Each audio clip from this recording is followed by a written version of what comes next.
Muy buenos días.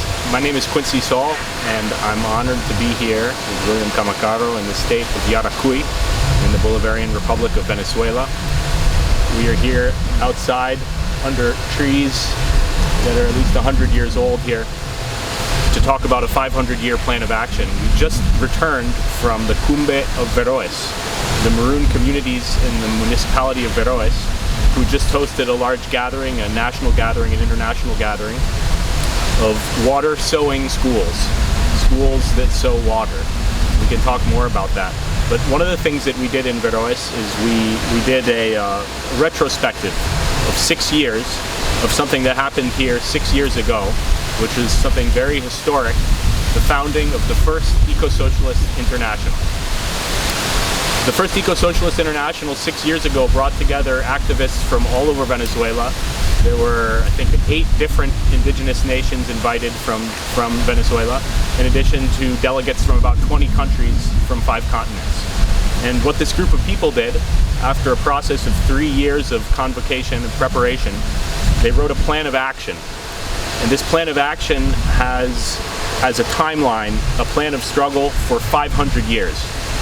Which maybe sounds crazy if you're stuck in electoral cycles or financial cycles, but if you get hip to the natural cycles, stand under a tree that's over 100 years old and start thinking in ecological terms, you start to understand that a 500-year plan is the only kind of plan that's going to make sense if we're going to save our Mother Earth. Some people might be surprised that there's an Eco-Socialist International in general, and other people may be surprised that there's an Eco-Socialist International happening in Venezuela, of all places.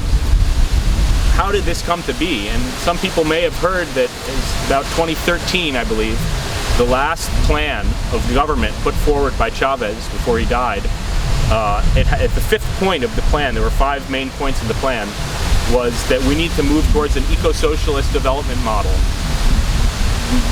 beyond what we've traditionally considered in left politics, socialist politics. We need to have a kind of socialism that corresponds to the rhythms and cycles of nature. And people might say, yo, that's wonderful, but how on earth can you do this in a country that's an oil-producing country?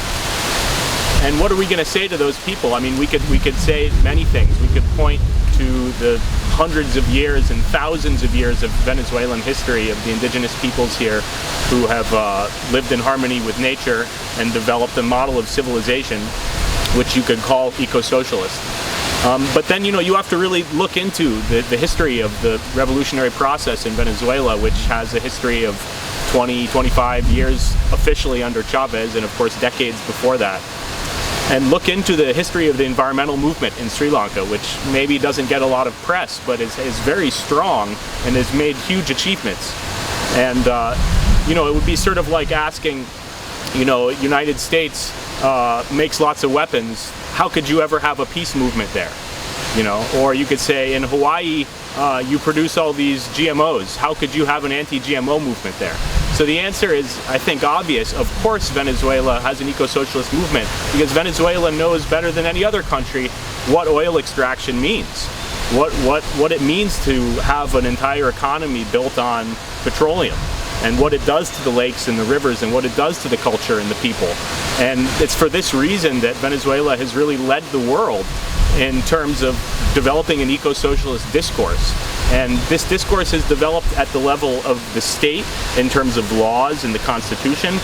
And that's very important for the whole world to understand and take note of. But it also, even more importantly, this is a movement and a politics and a discourse which has come from below, which has come from those indigenous communities, and especially from the campesino communities.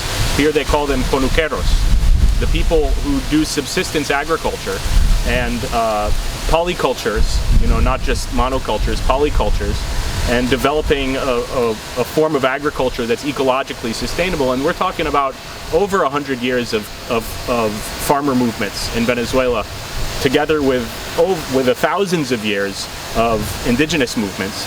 And then combined with this, what we found in Veroes, in the Maroon communities of Veroes, is so important to underline, is the Afro-descendant legacy of living in harmony with nature in these Maroon communities. And it's a form of struggle and a way of life and a mode of production. which we all experienced in Veroes, in these communities, and it inspired us and inspired delegates from around the world to develop this 500-year plan of action.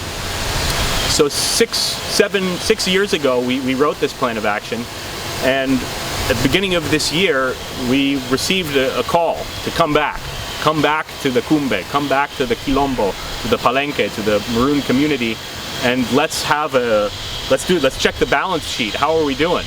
You know, and the birds have come to tell us how are we doing on our plan of action. So that's what we were doing. I would say there were about 20, 30 hardcore activists, in addition to maybe 50 more people from these communities themselves who were participating in these discussions and developing plans and strategies and ideas to carry the Eco-Socialist International forward.